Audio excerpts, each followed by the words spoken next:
All right, with that, I want to bring in our chief meteorologist, Jonathan Porter. And you know, John, this is day one, and I think things are going to get far worse, especially Friday and Saturday. But just to show you how moist this setup is, take a look at the rainfall. This has just been in the last 24 hours from Memphis toward Nashville. Yeah, this is bad news here, Bernie, because what this is doing is setting the stage. We've already had rain amounts of 4 to 6 inches across the Nashville to Memphis back toward Little Rock corridor. So the ground is already getting saturated here, and that means extra rounds of heavy rainfall, which will be many in these areas. The ground isn't going to be able to absorb it. It's going to run off, and that's why we're talking about the risk for historic, life-threatening flooding in these areas. And Bernie, we're concerned in some of these communities, people may have lived in these communities for 25, 30, 40 years, and you're going to see water in places, high water, rising water in places that you've never seen before, given how serious this flooding threat is. John, I hate to even say to this, but this is what we would call a textbook setup for flooding rain. Everything that you look for, every ingredient you look for flooding rain. Not only do we have it in spades. Let's start off with the simplest ingredient, a stalled boundary, which you never trust. You never trust it, because what ends up happening is look at the sharp variation between cooler air to the north, temperatures in the 50s in Oklahoma City, and 80s to near 90 to the south. And where that boundary sets up, that's where you're going to have waves of rain running along it. And it's right in that corridor from Arkansas to Tennessee and Kentucky that we're so concerned about. Now we're going to add another extra ingredient here, and it's not good. What we call an atmospheric river. Now we talk about them a lot along the East Coast, even mostly along the West Coast, John. But when you look at the moisture content, the entire amount of moisture through the entire depth of the atmosphere, a river of moisture goes from point A to point B, point A being in the Caribbean, point B across the Mid-South. Look at that river coming northward. Look at that river, and with all these reds and yellows, this is very focused tropical moisture, a direct feed of tropical moisture from the Caribbean. And there's the area, John. We have not changed this at all. No, we've been highlighting this ahead of other sources so that with strong language, so that people are aware of how significant a threat this will be. And we're not talking about flash flooding in just 1 or 2 communities.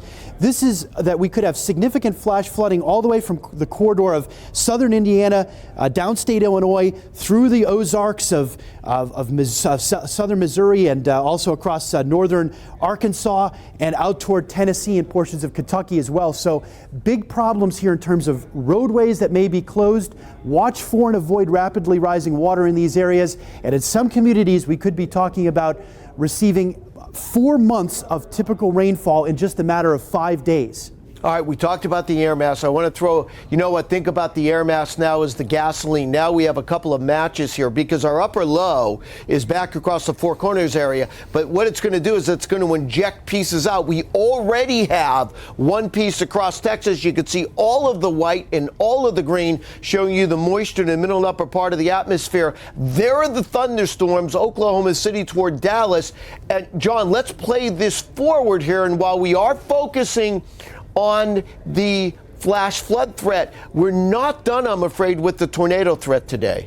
We are not. You and I are both concerned at our team of 100 expert meteorologists here at AccuWeather that this corridor across southeast Arkansas, watch for a few tornadoes, and some of them could be strong later this afternoon. You see that around 6 o'clock. We're concerned because some of these are isolated cells. Those are the ones that can tend to produce tornadoes more readily, and then otherwise a big heavy rain threat across a much wider area here. Those thunderstorms, when they occur, that's even more problematic for this flash flooding threat, because that's when you get these really high rates of rainfall, 2 inches per hour or more, and that is what leads to that significant flash flooding concern.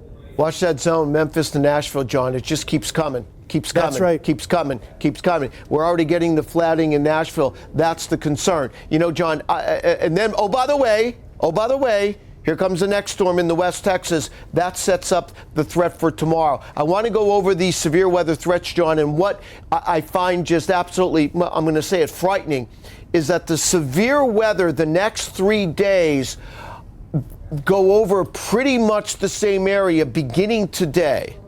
Yes, there's that area that we're most concerned about across portions of southeast Arkansas over toward North Texas, including the Dallas metro area, and some risk further north as well.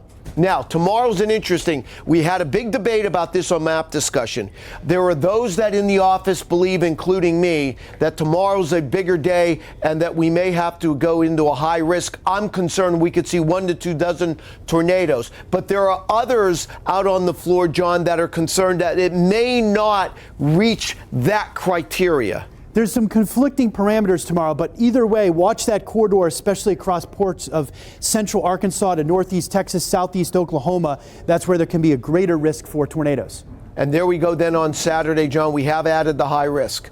Saturday looks like a bad day in terms of the tornado risk here across the south. Some of these could be particularly intense tornadoes, especially across that same corridor from parts of Texas to Louisiana, Mississippi, and also southeast Arkansas. Once again, a great time to download the AccuWeather app.